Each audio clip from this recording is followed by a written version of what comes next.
Management का। तो उससे संबंधित आज मैं कंप्लीट थ्योरी आपको करवाने वाला हूँ। कंप्लीट थ्योरी मतलब आपका जितना कोर्स है उसमें जो थ्योरी पोर्शन होगा वो सारा करवा दूंगा।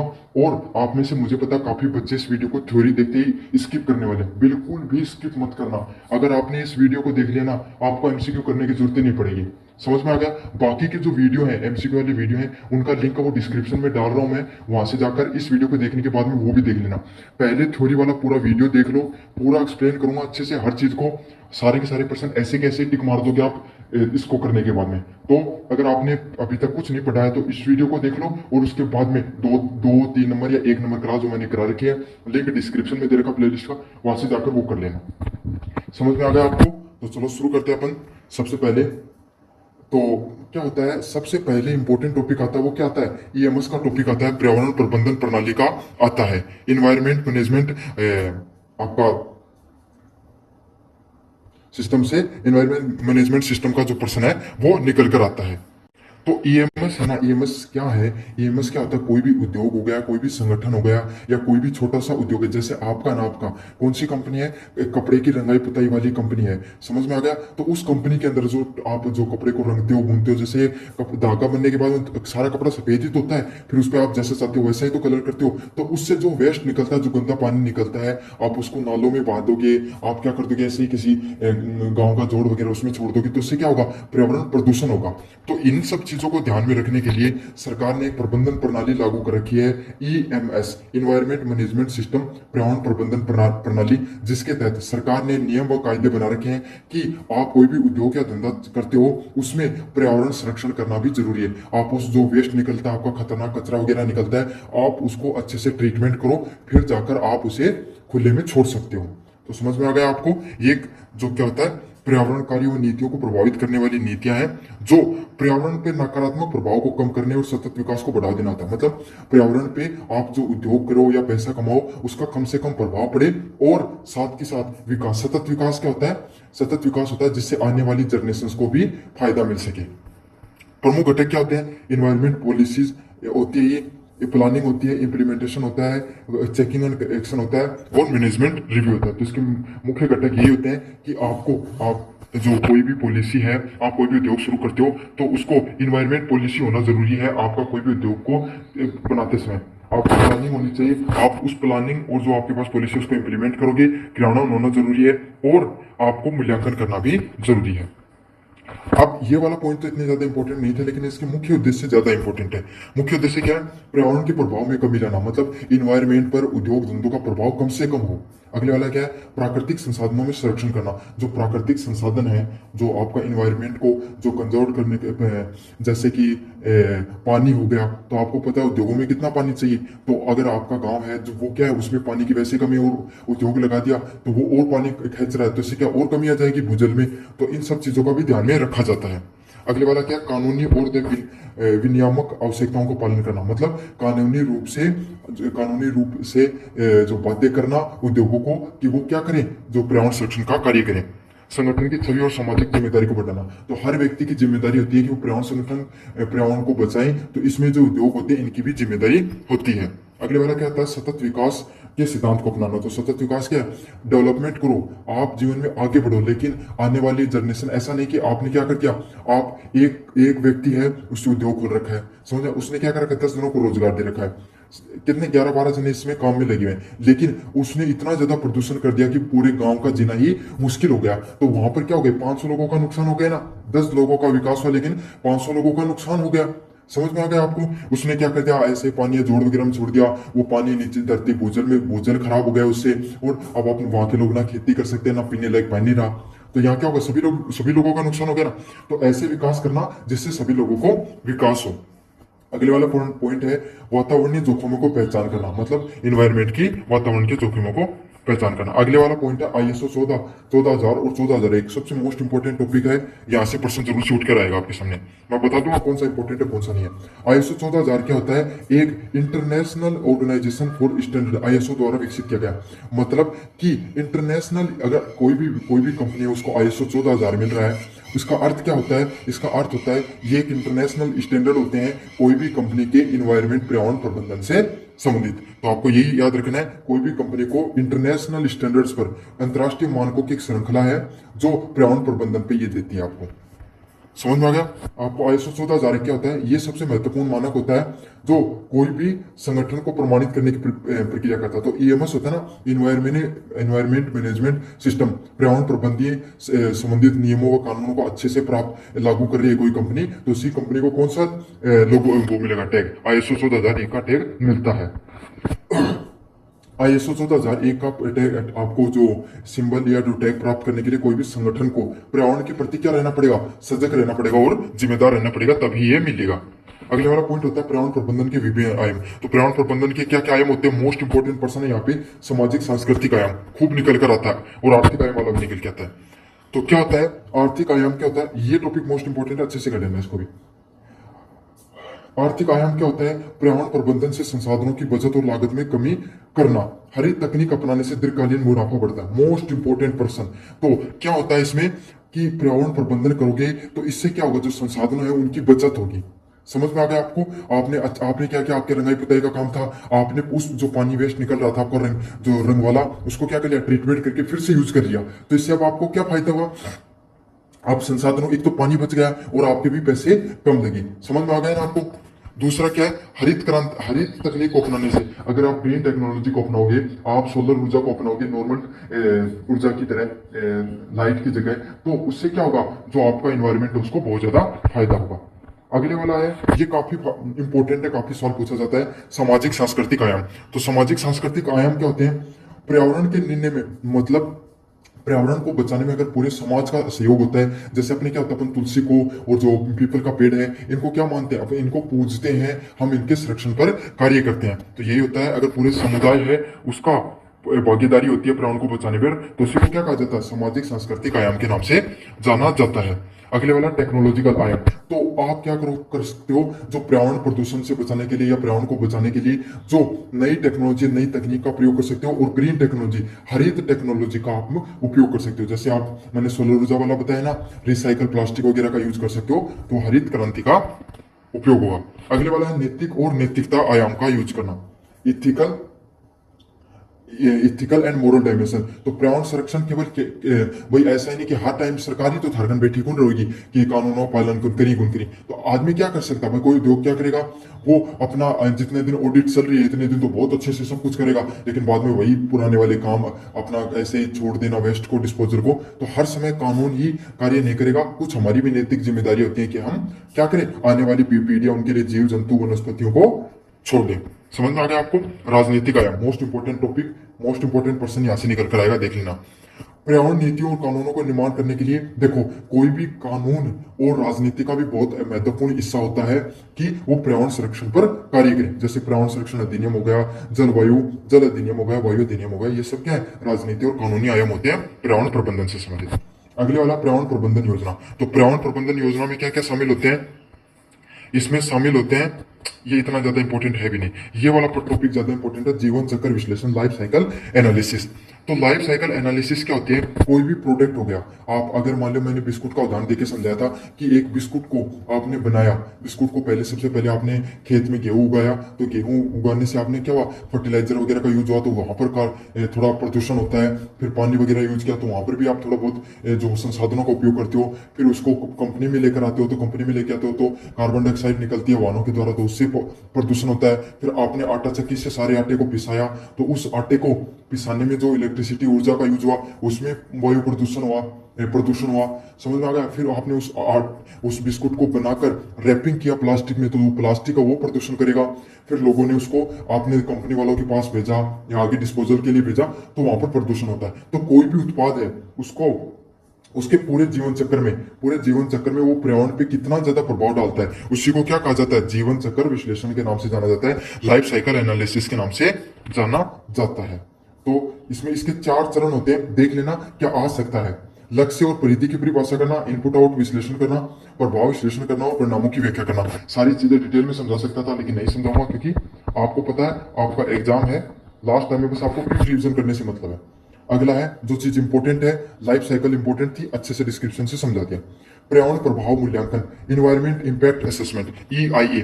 तो EIA एक वैज्ञानिक प्रक्रिया है जिसके माध्यम से किसी परियोजना या विकास कार्य से होने वाले संभावित पर्यावरणीय प्रभावों का पूरा मूल्यांकन करना। मतलब इन्वायरमेंट प्रभाव मूल्यांकन, इन्वायरमेंट इंपैक्ट असेसमेंट क्या होता है, कोई भी कंपनी होती है वो अगर कोई नया प्रोजेक्ट शुरू करना चाह रही है तो वो प्रोजेक्ट शुरू करने से पहले किस चीज का असेसमेंट करेगी, इस चीज का असेसमेंट करेगी कि उस जो वो प्रोजेक्ट शुरू कर रही है उसका इन्वायरमेंट पे, पर्यावरण पे कितना प्रभाव पड़ेगा। जैसे कोई बांध है, आप लद्दाख के अंदर कोई बांध बनाना चाहते हो तो वहां पर क्या देखोगे कि हिमालय वो कैसा क्षेत्र होता है, वो एक ऐसा क्षेत्र होता है जहां पर लैंडस्लाइड या भूस्खलन ज्यादा आते हैं। तो बांध बनाओगे तो दबाव पड़ेगा भूमि पर और इससे क्या होगा, वहां पर लैंडस्लाइड की घटनाएं बढ़ जाएंगी। तो जैसे आपने थोड़े से दिन पहले एग्जांपल सुना था ना कि वहां के घरों में दरारें वगैरह आने लग गई थी और जो वहां के लोग क्या कर रहे हैं, पर्यावरण से संबंधित मूवमेंट भी कर रहे हैं। तो यही होता है, कोई भी कंपनी अपना नया प्रोजेक्ट शुरू करने से पहले इस चीज का मूल्यांकन करे कि उसका पर्यावरण पे कितना प्रभाव पड़ेगा। उसी को क्या कहा जाता है, इन्वायरमेंट इंपैक्ट असेसमेंट कहा जाता है। अब इसमें इंपॉर्टेंट कौन सी शब्दावली है जिसको आपको याद में रखना, पूर्व मूल्यांकन शब्द को समझ में आ गया। ये किसका क्या करती है, ये विकास कार्यों में संभावित पर्यावरणीय प्रभाव का पूर्व मूल्यांकन करती है। ये लाइन मोस्ट इंपोर्टेंट है, ऐसा कि ऐसी लाइन एग्जाम में उठकर आने वाली है। ऑब्जेक्टिव क्या होते हैं, परियोजना से पर्यावरण पर पड़ने वाले नकारात्मक प्रभाव की पहचान। तो ये क्या करती है कि कोई भी उद्योग है वो क्या करेगा कि उसका पर्यावरण पर कितना नकारात्मक प्रभाव पड़ेगा उसकी पहचान करेगा। अगले वाला उन प्रभावों को कम करने या टालने का उपाय सुझाना। तो ये जो प्रभाव पड़ेगा उसको टालने का या कम करने के सुझाव है वो देने का कार्य करेगा। अगले वाला सतत विकास को बढ़ावा देना। तो सतत विकास है जो आपका, जो मैंने बताया था ना, आगे आने वाली जनरेशन को भी फायदा मिले, ऐसे विकास करने का बढ़ावा देगा। नीतिगत व परियोजनाओं संबंधित निर्णय में पर्यावरण अनुकूल बनाना। तो ये भी इंपॉर्टेंट लाइन है, ये बहुत ज्यादा आती है, समझ आ गई। तो यही का क्या होगा, नीतिगत तरीके से परियोजनाओं से संबंधित निर्णय लेंगे कि भाई ऐसे नियम कायदे लागू किए जाएं, ऐसी टेक्नोलॉजी का उपयोग किया जाए ताकि जो कम से कम पर्यावरण पे प्रभाव पड़े। ये दो लाइनें हैं, इन सबको रट लेना। EI में ये दोनों लाइनें आपको देखने को मिलेगी MCQ के अंदर। और अगले वाला इसकी प्रक्रिया है, ये पर्सन आपको जो 7 लाइनें हैं, 7 टॉपिक है, दिखने में हार्ड है, एक एक समझाऊंगा, एक एक पर्सन उठ कर आएगा, कैसा आएगा ये भी बता दूंगा।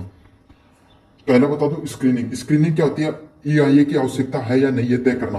तो स्क्रीनिंग क्या होती है, जैसे आपने कोई भी, मैंने बांध वाला एग्जांपल दिया था, आप वहां पर पूरी इंजीनियर की टीम पहुंची, उसने देखा कि EIA उसका जो वहां पर बांध जो बना रहे हैं वहां पर क्या होगा, गांव के लोग रहते हैं, जंगल है तो जंगल को काटना पड़ रहा है, तो इससे क्या होगा, वहां पे पर्यावरण प्रदूषण होगा, फिक्स बात है, एनवायरमेंट पे इंपैक्ट हो रहा है, गांव वालों को भी डिस्कस करना पड़ रहा है। तो इस प्रक्रिया को क्या कहा जाता है, स्क्रीनिंग कहा जाता है। ये सबसे पहले इसमें पर्सन क्या आउट क्या होता है, EIA का पहला चरण क्या होता है, तो EIA का पहला चरण क्या होता है, स्क्रीनिंग करना होता है। और इससे क्या पता चलता है EIA की जरूरत है या नहीं है।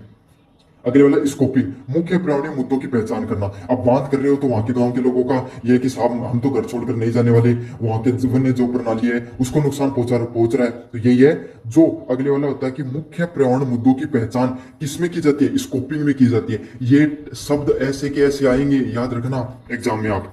अभी आपको शायद इनका मैं तो नहीं पता, लेकिन एग्जाम ऐसे दिखेगा। प्रभाव मूल्यांकन, तो पर्यावरणीय कारकों का प्रभाव का अध्ययन करना। तो आप कितना ज्यादा, अगर आप वो बांध बना रहे तो इतना कितना ज्यादा उसको एनवायरमेंट पे इंपैक्ट होगा, इसका आपका एनालिसिस करना प्रभाव मूल्यांकन के नाम से जाना जाता है। अगले वाला पब्लिक हियरिंग, मोस्ट इंपोर्टेंट शब्द है ये, इससे प्रश्न आ सकता है। आप क्या करोगे, वहां पर गांव वाले उनसे राय पूछो कि भाई आप स्थानीय लोग हैं, हमें क्या करना चाहिए। तो इससे क्या होता है, स्थानीय जन सुनवाई के नाम से जाना जाता है कि आम लोगों की, स्थानीय लोगों की राय जानना कि हम और क्या चीजें सही से कर सकते हैं। अगले वाला क्या है, ये एक ही रिपोर्ट बनाना। ये तो आप समझ गए कि निर्णय लेंगे या सुझाव, वहां पर कितना जो इम्पैक्ट हो सकता है उसके रिपोर्ट बनाओगे। निर्णय लेना कि स्वीकृति दोगे, फिर ये तो करते हैं इंजीनियर, सारी रिपोर्ट बनाकर गवर्नमेंट को सौंप देंगे कि वहां पर बनाना चाहिए या नहीं बनाना चाहिए। तो यहाँ पर डिसीजन लेना अगला टॉपिक आने वाला है।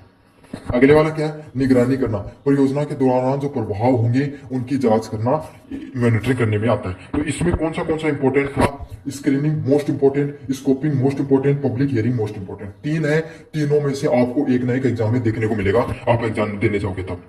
इंपॉर्टेंस, तो इंपॉर्टेंस क्या होता है EIA का, ये EIA बहुत इंपॉर्टेंट टॉपिक है। पर्यावरण का संरक्षण में सहायक, तो क्या होगा, कोई भी परियोजना लागू करने से पहले अगर EI सिस्टम को आप लागू करते हो, EIA को, तो क्या होता है, इससे ये पता चलता है कि पर्यावरण पे कितना प्रभाव होगा। तो आप क्या कर सकते हो, पहले ही ऐसे कुछ स्टेप ले सकते हो जिससे इसको प्रभाव को कम किया जा सकते हैं, पर्यावरण प्रदूषण के या पर्यावरण के से संबंधित नुकसान को। स्थानीय लोगों को निर्णय प्रक्रिया में शामिल करना, तो इससे क्या होता है, स्थानीय लोगों को भी शामिल कर लिया जाता है ताकि उनकी भी राय जान सके, नीति में पारदर्शिता और जवाबदेही लाई जा सके। समझ, अगले वाला पॉइंट है पर्यावरणीय जोखिमों को कम करना। जो पर्यावरण से संबंधित जोखिम उनको भी आप कम कर सकते हो। अगले वाला पॉइंट है सामाजिक प्रभाव मूल्यांकन, सोशल इंपैक्ट असेसमेंट करना। एसआईए क्या होता है? तो एसआईए क्या होता है? कोई भी परियोजना में सामाजिक, सांस्कृतिक, आर्थिक और स्वास्थ्य संबंधित प्रभावों को अध्ययन करती है। तो जो एसआईए होती है ना, एसआईए सोशल इंपैक्ट असेसमेंट करना, सोशल इंपैक्ट असेसमेंट करना, यहाँ पर इसका एमसीक्यू दिखे जहां पर और वहां पे सामाजिक शब्द अगर आपको दिख जाए तो आप उसको टिक कर लेना। सामाजिक और सांस्कृतिक शब्द दिख जाए उसी ऑप्शन को टिक करके आ जाना। इसका क्या कार्य होता है? ये जैसे कि आप वो बांध वाला उदाहरण फिर से समझा देता हूँ। जब बांध लगाया तो वहां पर क्या होगा? वहां के लोग हैं उनको आपको विस्थापन करना पड़ेगा, दूसरी जगह भेजना पड़ेगा, और जो जंगल है उसकी भी कटाई होती है, आपको पता है, बांध वगैरह बनते हैं।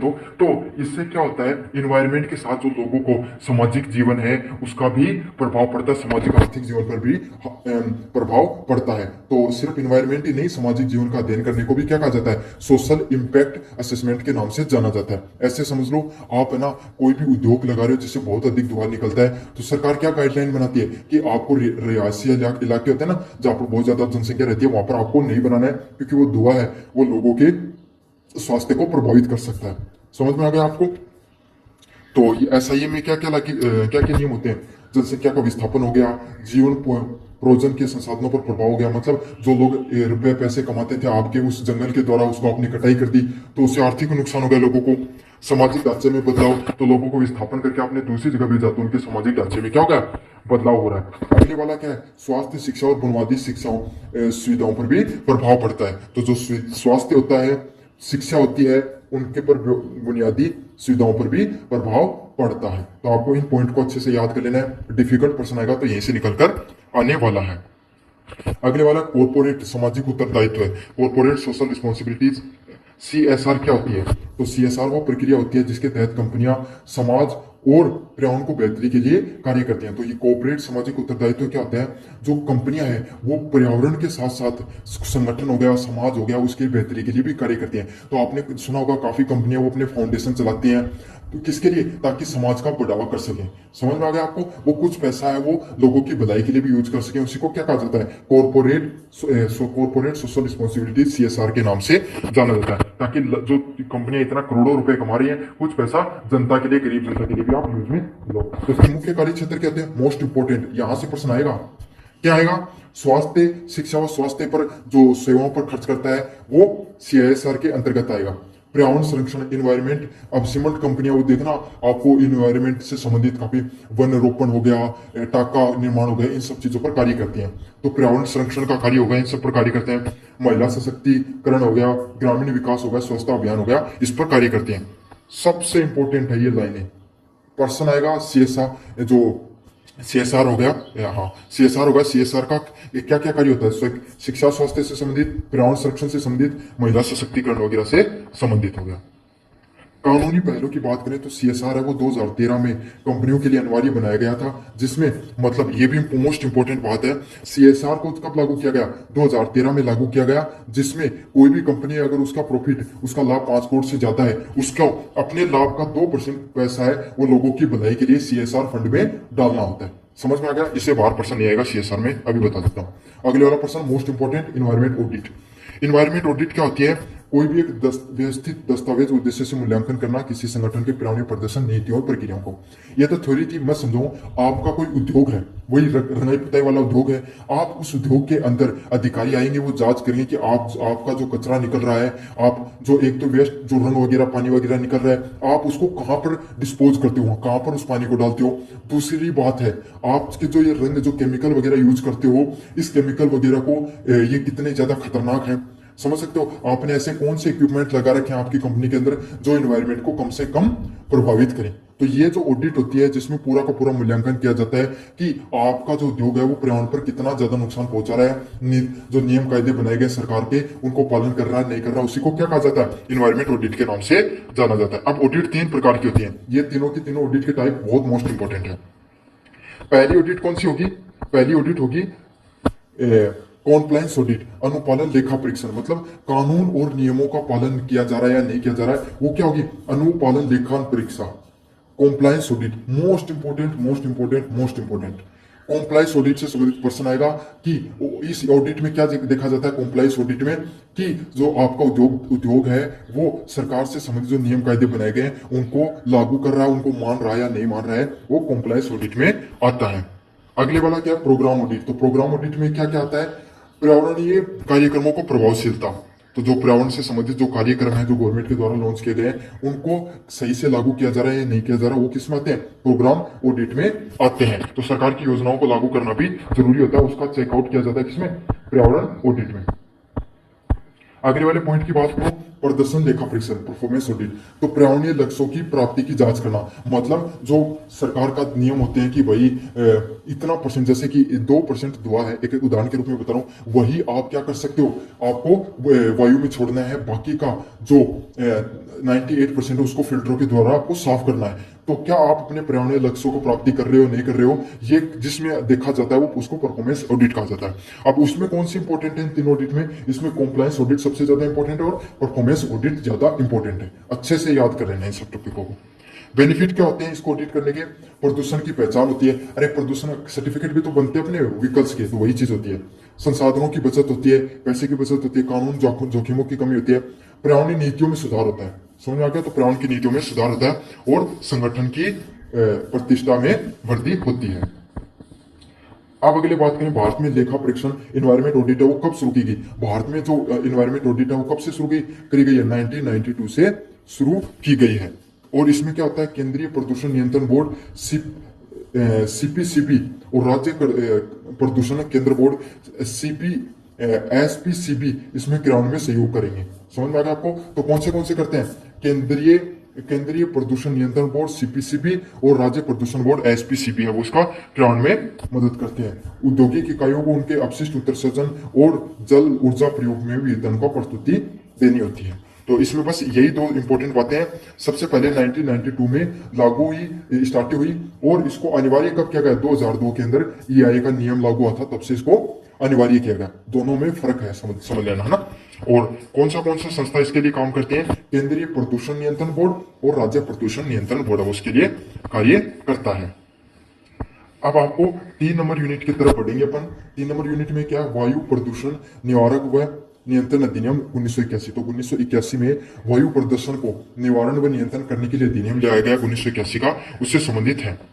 तो यही है कि इसको भाई इस नियम को इसलिए लेकर आया गया ताकि वायु प्रदूषण को नियंत्रण किया जा सके, रोक सके। तो मुख्य विशेषता क्या होती है, जो वायु प्रदूषण अधिनियम होता है ये किसके अधीनस्थ काम कार्य करता है, राज्य केंद्रीय प्रदूषण नियंत्रण बोर्ड के नीचे काम करता है। मोस्ट इंपोर्टेंट बात है, समझ में आ गया आपको।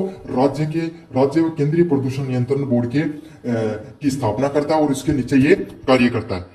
तो आपको कोई भी वायु का प्रदूषण फैलाने के लिए आपको वहां पर सर्टिफिकेट लेना पड़ता है। आपको पता है ये पॉल्यूशन सर्टिफिकेट आपको इस व्हीकल्स के बनाने पड़ते हैं, आपको ईंट भट्टी वाले कार्य करते हैं तो इनके भी सर्टिफिकेट बनवाने पड़ते हैं। आपको प्रदूषण फैलाने वाली इकाइयां उनमें जुर्माना व कारावास लागू किया जा सकता है। और इसमें सबसे इंपॉर्टेंट है, प्रदूषक वायु की समीक्षा में क्या आता है, धूल, धुआं, गैस और गंध। तो प्रदूषक वायु में क्या क्या आता है, धूल, धुआं, गैस और गंध। मोस्ट इंपॉर्टेंट है, ये पॉइंट जरूर पूछा जाएगा आपके सामने। समझ में आ गया। अब इसमें इंपॉर्टेंट क्या है, ये एक तो राज्य सरकार, राज्य केंद्रीय प्रदूषण नियंत्रण बोर्ड के अंतर्गत आता है। इसमें जुर्माना हो सकता है, कारावास हो सकता है। और प्रदूषक कौन से होते हैं, धूल, धुआं, गैस और गंध, ये प्रदूषक में होते हैं। अगले वाला पॉइंट है पर्यावरण संरक्षण अधिनियम 1986। तो इसका क्या होता है, ये 1984 में जो भोपाल गैस त्रासदी हुई थी जिसमें मिथाइल गैस है वो क्या हो गई थी, भोपाल जो फर्टिलाइजर बनता था वहां पर वो फैल गई थी और काफी लोगों की मृत्यु हो गई थी। तो उसके बाद में सारे पर्यावरणीय घटकों को, कोई भी उद्योग है उसको संरक्षण करने के लिए एक नियम बनाया गया, पर्यावरण संरक्षण अधिनियम 1986। तो इसका समस्त जो पर्यावरणीय घटक है, वायु, जल, भूमि, जीव जंतु की रक्षा करने से संबंधित नियम है वो बनाए गए इसमें। तो इस अधिनियम का यही काम था कि 1986 में ये अधिनियम बनाया गया। और कौन सी त्रासदी के बाद बनाया गया, भोपाल त्रासदी के बाद में बनाया गया। ये सबसे इंपॉर्टेंट बात है, सवाल काफी बार पूछा जाता है। अगले वाले पॉइंट की बात करूं, मुख्य विशेषताएं। तो इसकी क्या मुख्य विशेषताएं रहती हैं, भारत में सभी पर्यावरणीय नियमों को मूल अधिनियम, तो सारे के सारे पर्यावरण से संबंधित नियम है उसका मूल अधिनियम यही है। समझ में आ गया आपको। केंद्र सरकार को पर्यावरण संरक्षण की दायित्व पूर्ण शक्ति, तो आपको पर्यावरण संरक्षण अधिनियम 1986 के तहत किसके सबसे पास अधिकार होता है, केंद्र सरकार के पास अधिकार होता है। मोस्ट इंपोर्टेंट लाइन है ये, यहीं से प्रश्न उठकर आएगा आपके सामने। खतरनाक पदार्थों का निपटान करना, उद्योगों का स्थान, प्रदूषण मानकों का निर्धारण करना, ये शक्तियां होती हैं। ये भी मोस्ट इंपोर्टेंट है। खतरनाक पदार्थ हैं जो खतरनाक केमिकल हैं, आप उनको कहाँ पर डिस्पोज करोगे ये बताना जरूरी है। उद्योग कहाँ पर लगेंगे, ऐसे नहीं कि हर जगह आपने उद्योग बना दिए। गांव जो जहाँ पर बहुत ज्यादा लोग रहते हैं वहां पर नहीं बना सकते। बहुत ज्यादा जहाँ पर क्या है आपको पता है, इसलिए तो रिको का स्पेशल जो एरिया बनाए जाते हैं, आपको शहर से बाहर की तरफ रिको एरिया बनाए जाते हैं जहां पर इंडस्ट्रीज लगाई जाती हैं, ताकि शहरी जो आवास होता है वहां से लोगों को दूर उद्योगों को बनाया जाए। प्रदूषण मानकों को इसमें तय किया गया। मोस्ट इंपोर्टेंट लाइन अगली आ रही है आपके सामने, इसमें 1 लाख रुपए का जुर्माना और 5 साल तक की कैद है। तो ये देखो कितना कम जुर्माना, इसका कोई महत्व नहीं है। 5 करोड़ रुपए का तो कम से कम जुर्माना होना चाहिए। तो लेकिन कोई नहीं, जितना भी है ठीक है। 1 लाख रुपए का जुर्माना और 5 साल तक की कैद है, ये याद रख लेना, ये लाइन आएगी आपके सामने।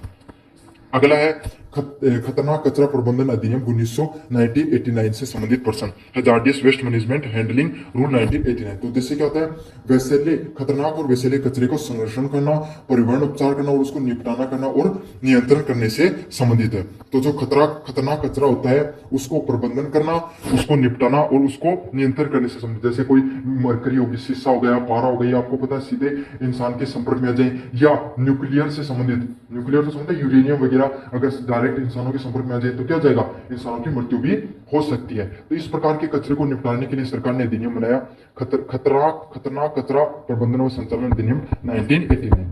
अब इसकी मुख्य विशेषता क्या होती है, खतरनाक कचरे को परिभाषित करना। तो क्या होता है खतरनाक कचरा, जैसे बैटरी का अपशिष्ट हो गया, रासायनिक अपशिष्ट हो गया, वो खतरनाक कचरे में आते हैं।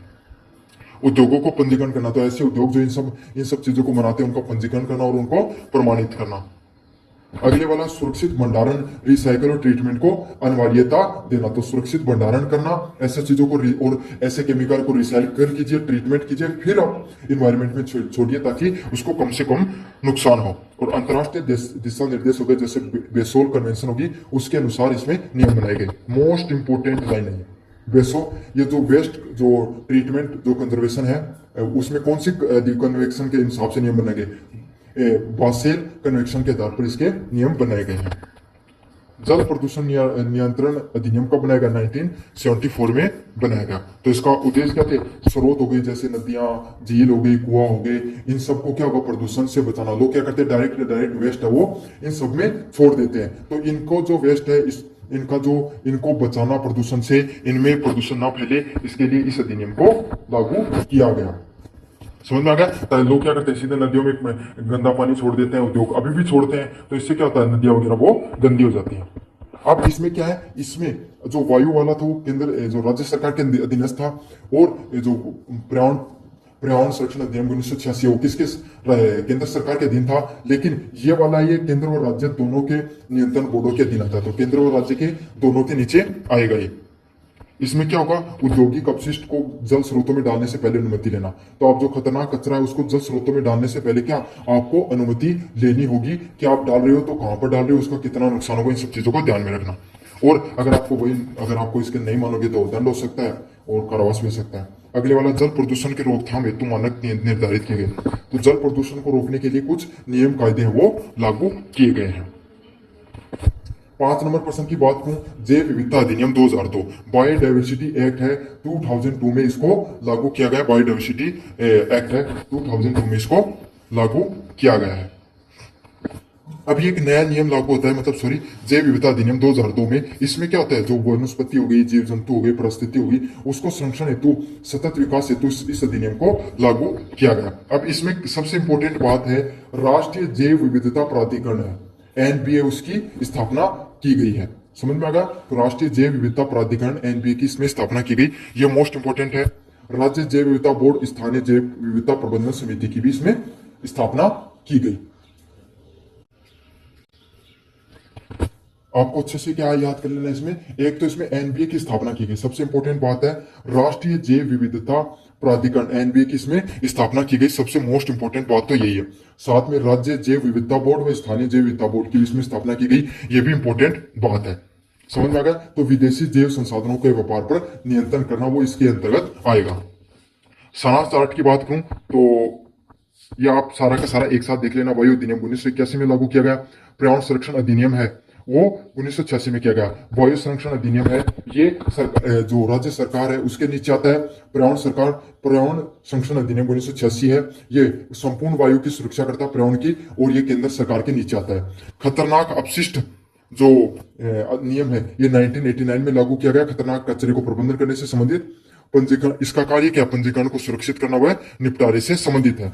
जल अधिनियम 1989, ये जल अधिनियम 1974 में इसको लागू किया गया और ये केंद्र सरकार और राज्य सरकार दोनों के नीचे आता है। इसमें अपशिष्ट व नियंत्रण बोर्ड की स्थापना की गई। जैव विविधता अधिनियम 2002 में जैव विविधता संरक्षण अधिनियम लागू किया गया, इसमें एनपीए व बीएमसी की साझा कार्य किया गया। तो अब आपका जो यूनिट नंबर सेकंड थर्ड थी वो भी खत्म हो गई है। अब बढ़ते हैं अपन यूनिट नंबर 4 की तरफ। पर्यावरणीय अर्थशास्त्र की परिभाषा और क्षेत्र। तो definition and scope of environment economics. तो इन्वायरमेंट इकोनॉमिक्स क्या होती है कि पर्यावरणीय संसाधनों और पर्यावरणीय समस्याओं के आर्थिक दृष्टिकोण को अध्ययन करना, संसाधनों का दोहन, प्रदूषण और पर्यावरणीय नीतियों को सतत विकास जैसे विशेषों का विश्लेषण करना। तो आपको पता है कि सरकार क्या करती है, कोई भी प्रकार का कोई उद्योग लगता है तो उस पर कितना, उससे इन्वायरमेंट पे कितना इंपैक्ट पड़ा, उससे क्या इन्वायरमेंट आप क्या करता है, कोई भी उद्योग लगा, उस उद्योग ने वायु में क्या छोड़ा, धुआं छोड़ा, उससे क्या होता है, आसपास के लोगों उनको बीमारियां होने लगी, तो उस बीमारियों से क्या हुआ, लोगों को भाई आर्थिक रूप से नुकसान होने लग गया, समझ में, अगर पर्यावरण को भी नुकसान हो। तो यही इस चीज का जो प्रकृति और आर्थिक चीजों का विश्लेषण करना ही क्या कहलाता है, आर्थिक पर्यावरणीय अर्थशास्त्र के अंतर्गत आता है। समझ में आ गया? आपको दो ही लाइन याद रखनी है, पर्यावरण और आर्थिक चीजों के बीच में विश्लेषण करने गए, इसके अंतर्गत आता है। अगले वाला पॉइंट है प्राकृतिक संसाधनों का मूल्य निर्धारित करना। तो प्राकृतिक चीजें हैं, संसाधन, उनका फिक्स वैल्यू निर्धारित करना। प्रदूषण नियंत्रण के लिए आर्थिक उपकरणों का उपयोग करना। इतना ज्यादा कुछ नहीं, बस इसमें दो चीजें याद कर लेना।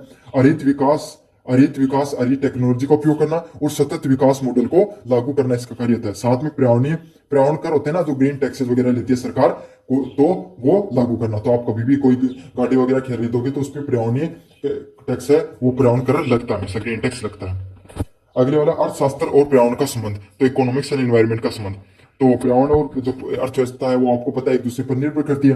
आर्थिक गतिविधियां, उद्योग, कृषि, खनन आदि पर्यावरण संसाधनों का उपयोग करते हैं, इसलिए एक दूसरे पर निर्भर करते हैं। कृषि करोगे तो पानी निकालोगे, फर्टिलाइजर का यूज करोगे, तो इससे क्या होता है, पर्यावरण को भी थोड़ा बहुत नुकसान पहुंचता है, क्योंकि आप संसाधनों का उपयोग कर रहे हो। कोई भी चीज उसका अधिक प्रयोग करने पर प्रदूषण और संसाधनों की कमी होती है। तो आप कोई भी जो ज्यादा अगर उसका उपयोग करोगे तो उससे क्या होगा, प्रदूषण बढ़ेगा और संसाधनों की भी कमी देखने को मिलेगी। इसलिए पर्यावरणीय नीतियों की आर्थिक नीतियों के साथ जोड़ना जरूरी है। इसलिए जो पर्यावरणीय नीतियां होती हैं उनको आर्थिक नीतियों के साथ जोड़ा जाता है। अगले वाला पॉइंट है पर्यावरणीय मूल्यांकन करना, इन्वायरमेंटल वैल्यूएशन करना। तो पर्यावरणीय सेवाएं जैसे वायु, जल, वन, जैव विविधता को आर्थिक मूल्य तय करना जरूरी होता है।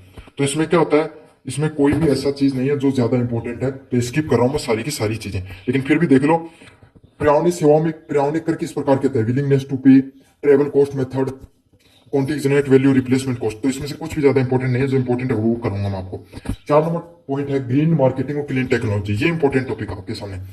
तो ग्रीन टेक्नोलॉजी क्या होती है, पर्यावरण से संबंधित उत्पादन को बनाना ही ग्रीन टेक्नोलॉजी के अंतर्गत आता है।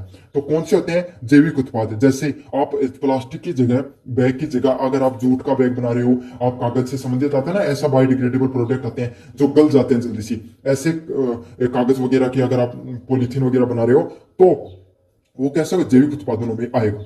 समझ। और ऊर्जा संरक्षण को, जैसे सौर ऊर्जा का आप उपयोग कर रहे हो उद्योग में, तो वो किस में आती है, ग्रीन टेक्नोलॉजी में आती है। अब इसके लिए आपको क्या करना होता है, आपको उपभोक्ताओं को जागरूक करना होता है पर्यावरण संरक्षण को बढ़ावा देने के लिए। अगले वाला पॉइंट निकल गया क्लीन टेक्नोलॉजी, स्वच्छ प्रौद्योगिकी क्या होती है।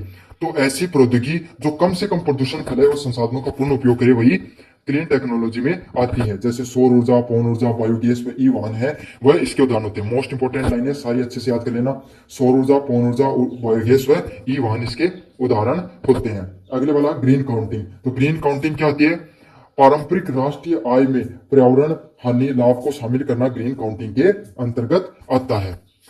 समझ में आ गया आपको। पारंपरिक मतलब जो पुराने राष्ट्रीय आय में, मतलब अच्छा समझ, जो जीडीपी वगैरह होती है उसमें आपको ग्रीन जीडीपी भी होती है कि भाई आपने पैसा तो कमाया हमारे उद्योग धंधों ने, लेकिन उससे पर्यावरण को कितना नुकसान हुआ, उसको लागू करना है ग्रीन काउंटिंग के नाम से जाना जाता है। जैसे क्या हुआ, एक उद्योग उसने 10 रुपए का पैसा लाभ कमाया, लेकिन उसने 2 रुपए का पर्यावरण का नुकसान कर दिया, तो उसका कुल लाभ कितना, तो उसका ग्रीन काउंटिंग वो 8 रुपए की ही हुई है। समझ में आ गया आपको? पर्यावरण संसाधनों को गिरावट प्रदूषण की कीमत से अर्थव्यवस्था को जोड़ा जाता है। तो आपको पता है अब दिल्ली में कितना प्रदूषण फैल रहा है, अब वहां के लोगों को कितना नुकसान हो रहा है, साथ के साथ सरकार को कितने नियम बनाने पड़ रहे हैं, सरकार को आर्टिफिशियल रेन कराने का प्रयास कर रही है, सरकार अलग अलग प्रकार के एक्वीफायर लगाती है। तो ये सब चीजें होती हैं, इससे क्या होता है, आपको पर्यावरणीय संसाधनों में भी कमी आती है और साथ के साथ सरकार को अर्थव्यवस्था में भी नुकसान होता है। तो सरकार सतत विकास की दिशा में निर्णय लेने के ये सहायक होते हैं सब। अब अगले वाला लास्ट कॉन्सेप्ट चल रहा है आपका संसाधनों के उदाहरण, कॉन्सेप्ट ऑफ रिसोर्सेज। तो रिसोर्सेज क्या होते हैं, ऐसी वस्तुएं या सेवाएं जो मानव जीवन के लिए उपयोगी हो, उसे कॉन्सेप्ट ऑफ रिसोर्सेज के नाम से जाना जाता है। तो ऐसे संसाधन जो मनुष्य के लिए जरूरी होते हैं, उन्हीं को कॉन्सेप्ट ऑफ रिसोर्सेज के नाम से जाना जाता है। तो ऐसी वस्तुएं या सेवाएं जो मानव के लिए उपयोगी हों, जैसे प्राकृतिक संसाधन कौन से होते हैं, जल, मिट्टी, खनिज या वायु हो गए, ये सब वन, ये क्या होते हैं, प्राकृतिक संसाधन हो गए। समझ में आ गया आपको? तो प्राकृतिक संसाधन प्रश्न उठेगा यहाँ पर, वह जल हो गया, मिट्टी हो गया, वायु, खनिज, जो प्रकृति से संबंधित जो भी चीजें होती हैं जो आपके काम में आ रही हैं, वो सब क्या होते हैं, प्राकृतिक संसाधन। मानव निर्मित संसाधन क्या हो गए, मशीनें हो गई, भवन हो गई, मानव निर्मित संसाधन होते हैं। और मानव संसाधन कौन से होते हैं, श्रमिक हो गई, बुद्धिमत्ता हो गई। तो इंसान अपनी मेहनत करके जो चीजें करता है वो मानव संसाधन में आती है, जैसे श्रमिक हुआ, बुद्धिमत्ता।